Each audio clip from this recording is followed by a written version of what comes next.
offense is different regarding their capability. Right. 6 games of data. What do you think this 2023 defense is capable of? Well, we're going to find that out, with half the season in. I think what we saw through six were highs and lows, and there was, an inconsistency in the performance. There was things that you throw on the film and you say you really like it, and then there's things you throw on the film and you say we got to be better at that. And then I think that's what you evaluate during the bye week, and then you kind of go into the bye week and you look to attack the things that maybe you feel that you're a little bit deficient at, and then you get a chance to come back at it and see how it improves. And I've always been a believer, and you kind of touched on it, like we got to get better throughout the season, and we're always looking to improve. And I feel like that's been a hallmark of our defenses. You've seen them improve throughout the season, and we're not going to take that for granted that's just going to happen on its own. There's a lot of work by players and coaches that go into that. So I'd like to see us just be more consistent in our performance, and our guys, I think, acknowledge that, and they've worked real hard this week. So we're excited to get a chance to go play in a rivalry game. How do you try and curb Iowa's fast starts offensively here in recent years? Well, number one, I think you see why it happened. I think they've hit some plays, and I don't even necessarily think they've done a good job, I think, in opening series 1, series 2, just in general, right? And I think they always come out with some wrinkles. They always come out and do some things that maybe were unexpected. And so I think that for us, in terms of starting fast, it's us going out and executing the details of the defense, executing the details of the call, and also understand that game's not going to be won in one play. It's not going to be won in one series. It's not going to be won in two series. Like, it's going to be throughout the duration of the game. And when you come out with the mentality of starting fast, sometimes the guys are a little bit over aggressive. And I think you got to come out and understand that, starting fast, accelerating in the middle, and finishing strong. That's a four quarter mentality. So. What is the way you go about teaching younger players the why of a concept? Yeah, I think it's a constant battle, right? And I think it's a constant challenge, because the first thing that players want to know is, what do I need to do? And my thing is always, well, cool, but why do you need to do it? And when people understand the why, not just in football and anything, it increases, number one, performance, and increases buy-in too. And so the biggest way that we do it is, number one, anytime we install something, we want to go over the why. But that's not going to do it. Because you can tell someone a why, but that's not going to do it. You tell your kids why they should clean the room, then it doesn't matter in their head. But when we watch film, we constantly ask them why. Like, why does this happen? Why are we doing this? Like, here's an example with a linebacker. They'll ask me a question, and I'll say, I'm not going to answer the question. And then they'll look at me, and I'll be like, you know the answer to the question. What is your rule? And then they'll rattle off their rule. And then I'll say, how does it apply in this situation? And they'll say, this, this, and this. And then I'll say, so you know the answer, right? And they'll say, yeah, I do. So you got to get them to think about it critically, right? In terms of going through the progression. Young guys want you to give them the answer. I want them to figure out the answer. And when they get to that point, then they really know it. And we've been fortunate to have guys like that over the years. And there's always a constant repeat of that cycle. I would tell you that one of the reasons I feel like our guys go on and have success at the next level is because that's kind of built into them. And then they get there, right? And they have that ingrained in them.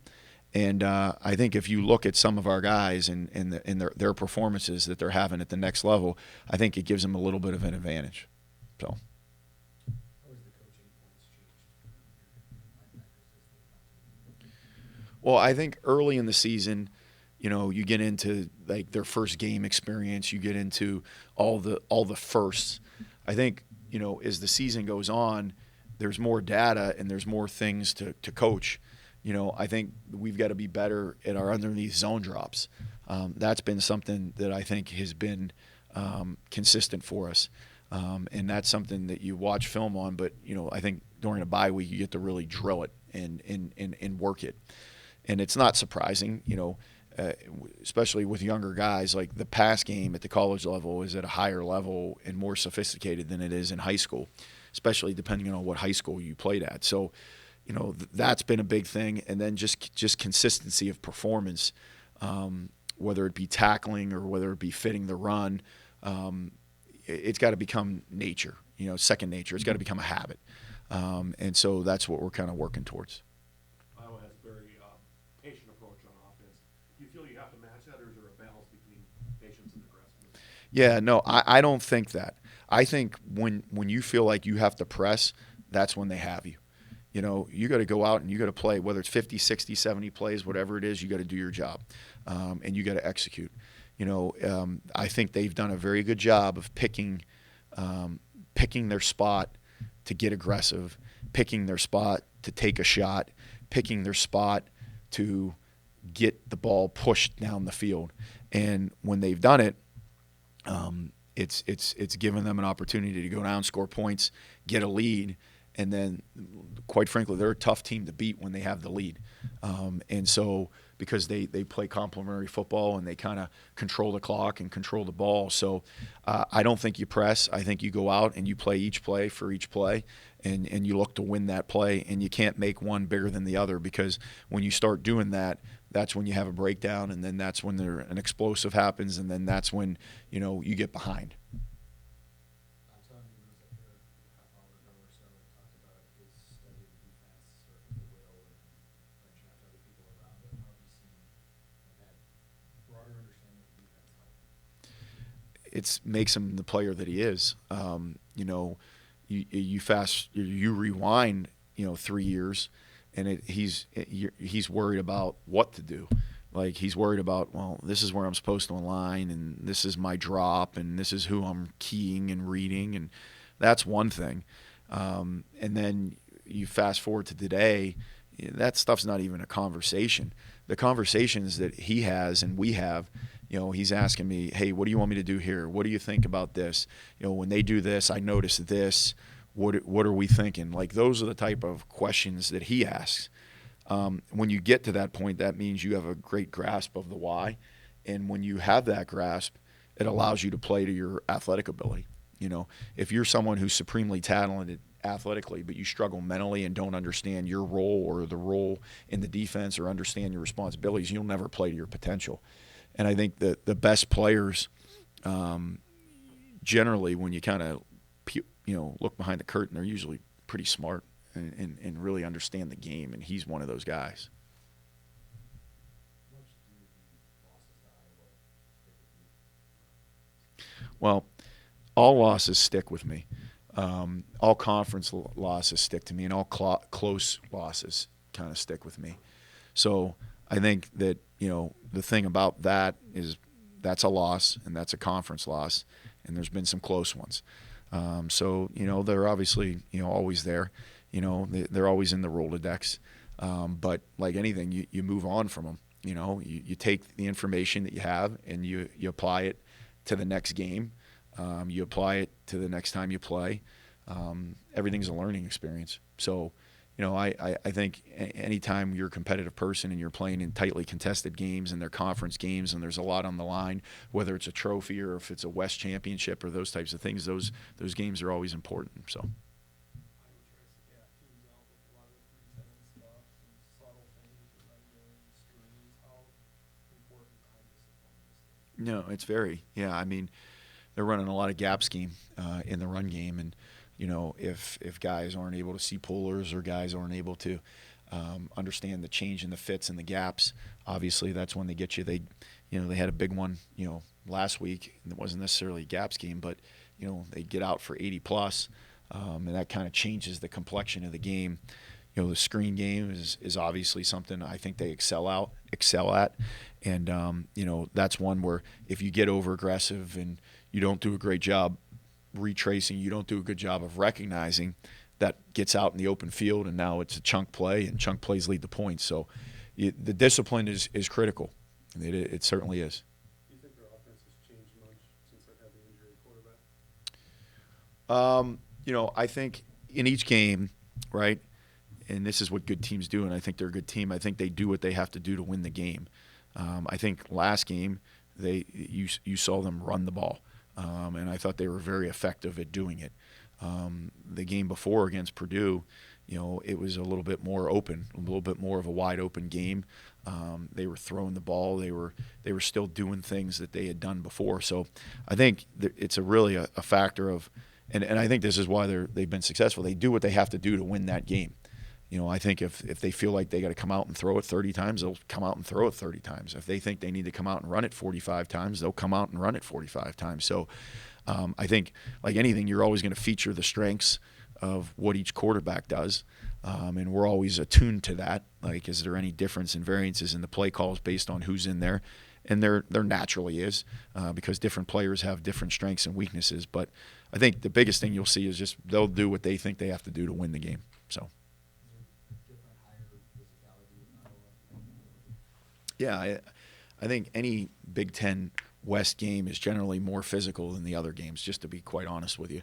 And then their offense, bigger people. Bigger people mean bigger collisions. Bigger collisions mean more physical game. And, so they're leading with, 2 tight end, 3 tight end type sets. So there's going to be that element of the game. So absolutely, it's a physical game. Who are some of the guys you think from game one now through the bye week have improved the most? Devin Eastern. He's the last 3 games, I think he's gotten better and better.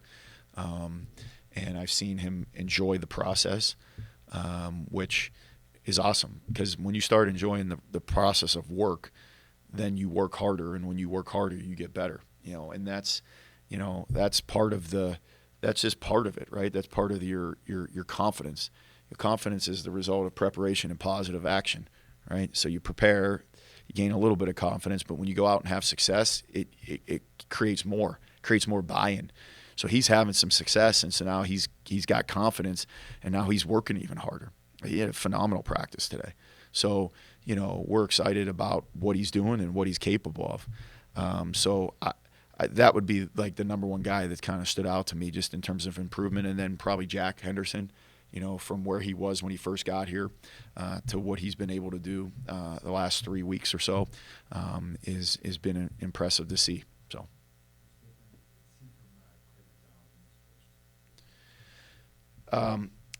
That he's got a bright future here. We liked him in training camp. Unfortunately, there was things outside of his control and outside our control that kind of slowed down a little bit of just the plan for him and the process and the development. But he's come back. He's practiced hard. I think he's got a really good skill set, and we're excited by it. And obviously he played a significant amount of snaps in the last game, and I thought for the most part he did some good things. There's things he's got to improve on for sure, but I'm excited about where he's at, and more importantly, what he can be and what he can do for us. Iowa tends to try to wear down teams with their run game. How do you keep those young players invested in, knowing the rule, playing the rule every single down, when it gets to the fourth quarter late game situation? Yeah, I think you talk about how they play the game, and I think you talk about in the past how games have played out and the importance of each play, and the importance of just doing your job to finish it out. Coach has a saying, which I agree with 100%. No one play loses you a game, but one play can win you a game. And one play can win this game. Whether it's a takeaway, whether it's a big sack, those types of plays can win you games. And so you never know when that play is going to happen. Is that going to be at the beginning of the game? Is that going to be at the end of the game? Is that going to be in the middle of the game? So you just kind of got to preach it to the guys. They got to understand that it's going to be a physical run game, and they got to understand that your mentality's got to be 4 quarters, and that's you just preach that all week. So. Anything else you think, Ross? All right. Thanks, Coach. All right, guys. Thank you. Things you had the offense work on during the bye week? We went back to fundamentals. Tuesday was a great day to get back to, just working on some individual things. Then as the week went on, we started to introduce Iowa but it was the heavy emphasis of how can we get better. We did a lot of self-scout stuff as a staff, looked at what we continue to get better at. As we go throughout the weeks, of the season, you do your best to look at those things and evaluate those things. But then when you get those, that full week to be able to really dissect what we're doing well, what we're not doing so well, and then work to make adjustments. I think that was the biggest things we did as a staff, and then as players. Each position group, each player had two things that they had to get better at as a position group and then as an individual.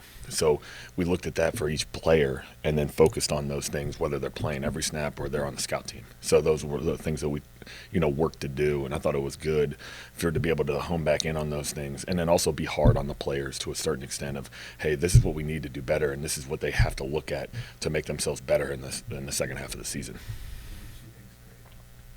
I believe it was just pocket movement, working on pocket movement and then continuing to work on his platform, making sure that his feet continue to be set. And that was one thing, the cool thing about Ethan was as soon as that meeting ended, I believe it was on Tuesday, and he said, Coach, can you remind me, every single period what I need to continue to work on? And so he was super positive about all that. And I mentioned being hard on the guys from a meeting standpoint. He was a guy that I was hard on, and that was the thing because he didn't have to get his mind right for a game. And so I was able to really show him, all right, this is what we're doing well, this is what we're not doing well. And we focused on a lot of the things that we aren't doing well so that we can continue to get better in these last 6 games. Alec Cooper's glad to be a big player on the offensive line. Where do you You go back to the beginning of the spring, and you see it's a guy that's fighting for a job, fighting for an opportunity to earn a job in spring ball. And he was inconsistent in the spring. A lot of guys are. You're back to it. You're learning the fundamentals of a new offensive system to a certain extent. And he was a guy that just kept working, kept pushing through. And then Coach Fleck always says, you don't earn a job or win a job in the spring. You set yourself up to win a job in training camp. And Coop did that.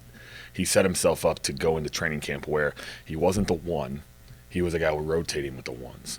And then that ended up turning into he's a consistent player. And he's been consistent throughout the year. And I think the thing is people lose sight of the fact that you want the immediate result and you want that instant gratification as a player or as a fan or whatnot. And you look at each individual person, and Coop's been one of those guys where he's continued to get better every single week.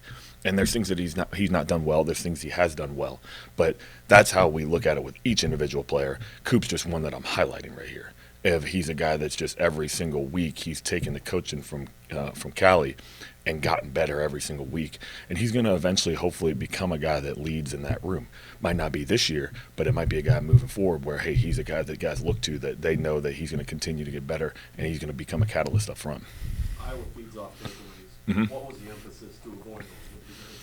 It's the emphasis every single week, protecting the football. It's the number one thing that Coach always talks about with the whole team, just protecting the football. You look at one stat, every single week it's turnover margin. You look at it throughout the season, teams that are most successful are going to be positive in the turnover margin. You look at NFL games, the teams that lose the games usually lose the turnover margin. And we have to do that every single week. That's a goal. It's not like we're changing our mentality just because we're playing Iowa. We look at it the same way we do every single week. We protect the football. We're efficient on third down, and we score in the red zone. We're going to put ourselves in a position to win the football game. And it all starts with the football, number one thing in the program. Executing. They've been great for years. Phil Parker's fantastic, so it's one of those things where they don't have, like, everyone wants to describe them as a bend not break defense.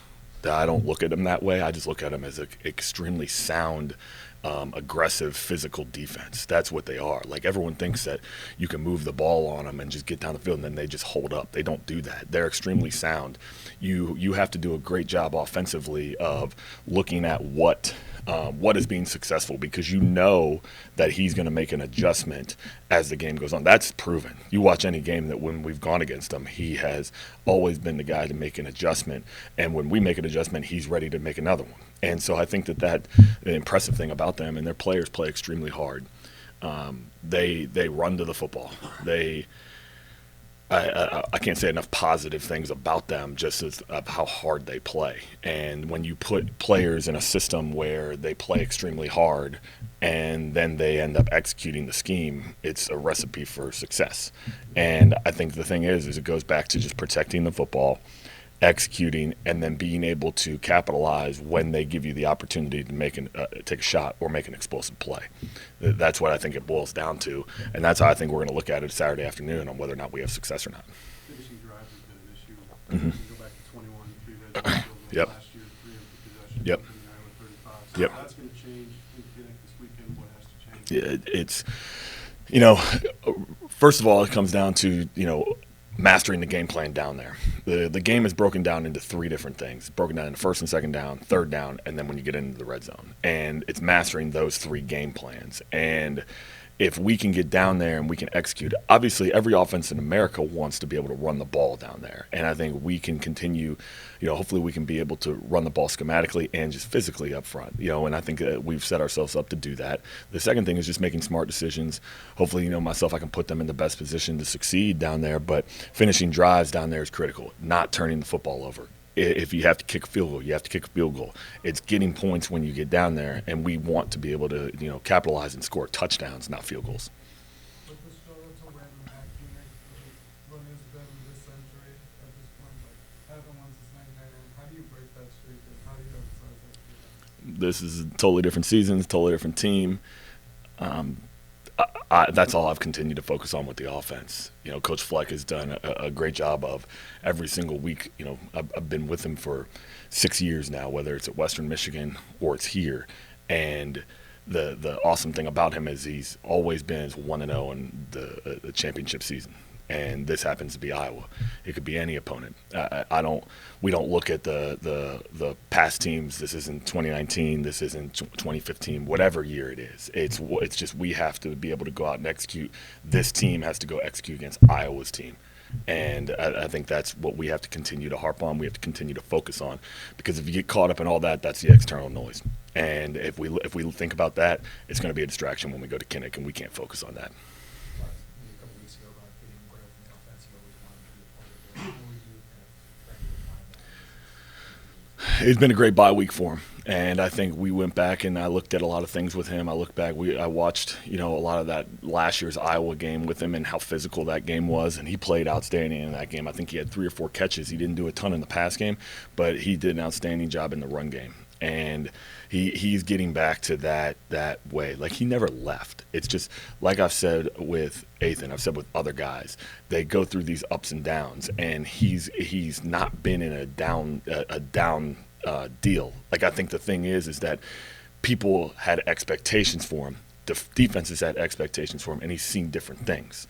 And I think he'll be in a position to succeed this weekend, and hopefully we put him in that position. And I'm excited about the way he handled the bye week. He got better. He took ownership of the things that he needs to get better at, and then this week he's been involved. You mentioned the chess match with Iowa just going into the game. Yep. How are you preparing Ethan for that, and just knowing what he's going to do, possibly third down situation, first down situation, but then also the adjustment that you have to make at some point during the game? He's done a great job over the last 4 weeks of understanding the picture, and I think I said this a couple weeks ago, just being able to communicate on the sideline, and the maturation of him and how he's gone about his business has changed dramatically. Again, people don't see that, and I think that's the thing I can continue to tell the story of him, of how hard he is working. It's just knowing that, all right, this is what they're going to do on first and second down. This is how they can adjust. This is what they're doing on third down, and having a plan. And he knows if the plan changes, whether it's in throughout the course of the game or it happens post snap, he's got to be able to go back to his 100 level, principles as a quarterback and be able to play fast from there. And that's just the process he's going through. And he's, I can't say enough positive things about, how he's gone about his work, how we've challenged him, and how he's responded to that. Ethan talked about the influence he had on his film study and Mhm. preparation. When a quarterback comes into the program, how do you approach training and development? Man, it's hard. It's hard because you come from high school and you don't see a lot. And I don't know, in high school, I can't even remember when I played. I can't remember even watching film. And then you come to college, and shoot, that's 75% a game. I mean, it might be even more than that. It's, you know, the talent and the skill that you have translates to game day. It's the preparation you put into it. And again, I've said this a couple times too, is it's playing the game before you get to the game. And we work hard at it with him because I know everything is a process. And what he's going through and the challenges he's had and how he's responded, like, I can't say it enough with him. And I'm excited to see him play because it's just another opportunity he gets to play in a big game against a great opponent. We've seen games from him where maybe he looks a little jittery, and then games where he looks calm, cool, and collected. Mhm. So when you look at trying to find that middle ground, I guess, on the bye week, how do you try and get him more towards that calm, cool, and collected? Pocket movement, you know, I said it to you, is just that was one of the things that we focused on a lot. We watched one of the activities we did last week was we watched every single third down from this year, and whether it was maybe, all right, he missed something in the passing game, maybe it was something in protection, maybe he could have made a different protection adjustment, maybe it is his pocket movement. We watched every single one, and that's what I talk about from the standpoint of, all right, this is what it was challenging on him because he had to watch himself make mistakes. It's easy to come in on Sunday and watch yourself make mistakes because it's still fresh in your mind. When you go back and you watch a mistake that you made against Nebraska, it's like, oh man, what if that comes up again? That I got to be able to correct that, and that's what we looked at. I think that's what we've done a ton of stuff every day in practice. We have different drills where we focus on, you know, the ball, and we focused on a ton of those things with pocket movement. Keeping our eyes down the field, different things like that just you lose sight of throughout the season because you're so spent on you're spending time on scheme, you're spending time on an opponent, and I think that he's done a great job of handling all that. Again, that's the hard part of playing any position in college football or any sport, of taking that criticism, taking that coaching, and responding to it in a positive way. What does a couple extra days help you bye week to prepare for Iowa? How does that? Huge.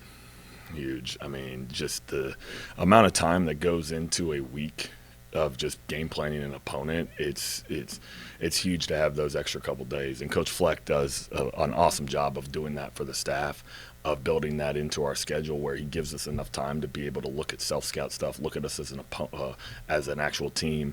Maybe we might look at something that our defense is doing, same thing with Coach Rossi. We've done that in the past. And I think that those are cool things that we do, but then he's like, all right, this is when you get this time to spend on that, and then you get to, you know, the next opponent. It just happens to be Iowa, and it falls on that week. So it's been great to spend time on them, learn their defense, and continue to work. Anything else for Coach? All right, thanks, Coach. Thanks. Appreciate it. Yeah, man.